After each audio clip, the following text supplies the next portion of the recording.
Samantala, bumisita na si Pangulong Aquino sa puntod ng kanilang mga magulang na sina dating Senador Ninoy at dating Pangulong Cory Aquino sa Manila Memorial Park. Kasama ng Pangulo sa pagbisita ang kanyang mga kapatid. Samantala, kaugnay po nito, nagbigay rin ng direktiba si Pangulong Aquino kaugnay ng undas. Ang detalye ng balita live mula kay Elena Luna sa Malacanang. Elena, magandang hapon.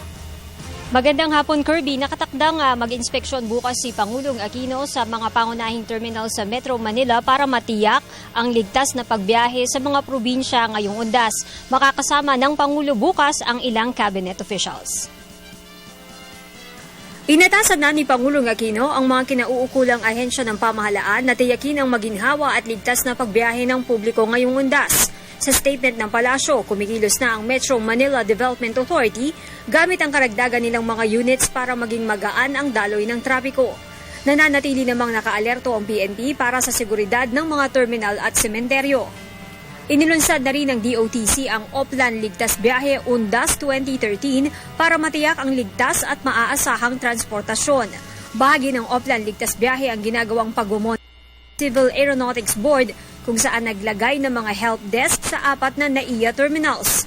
Katuwang ang documentation at ground assistance roving teams, tumutugon sila para sa mga pangangailangan ng mga pasahero at pag-verify sa status ng mga flight. Para sa impormasyon sa flight status, maaaring mag-text sa 0917-839-6242. Bukas din ang DOTC Action Center hotline na 02-7890-DOTC.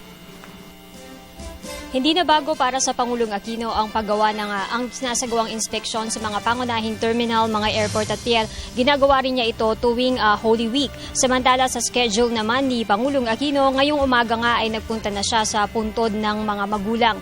Doon ay isang misa ang idinaos kasama ang kanyang mga kapamilya.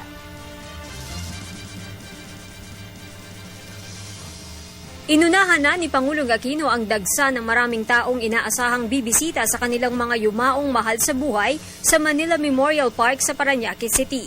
Kasama ang kanyang mga kapatid, nagtipon-tipon sila sa puntod ng mga magulang na sina dating Pangulong Corazon Aquino at dating Senador Ninoy Aquino para sa isang misa. Ang misa ay pinangunahan ng Presidential Security Group Chaplain na si Reverend Tansip kasama si Reverend Father Larry Tolentino. Sa misa, sinabi ni Father Larry na ang panahon ng undas ay nagpapaalala ng magandang halimbawang ipinakita ng mga magulang ni Pangulong Aquino. Ayon rin kay Father Larry, dapat ipaalala sa lahat, lalo na sa kabataan, na mabuhay para maging karapat-dapat sa kaharian ng Diyos. Pribado ang naging misa ng pamilya Aquino kung saan kumpleto ang mga kapatid niyang sina Balsi, Pinky, Viel at Chris.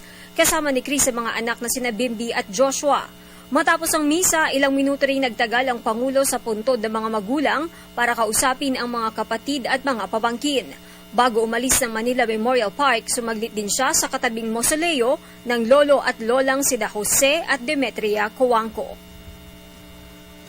Sa mga sandaling ito, Kirby, ay nandito na rin sa palasyo ng Malacanang si Pangulong Aquino. 1:30 kaninang hapon ay nagsimula ng harapin niya ang mga bisita mula sa Metro Manila Council.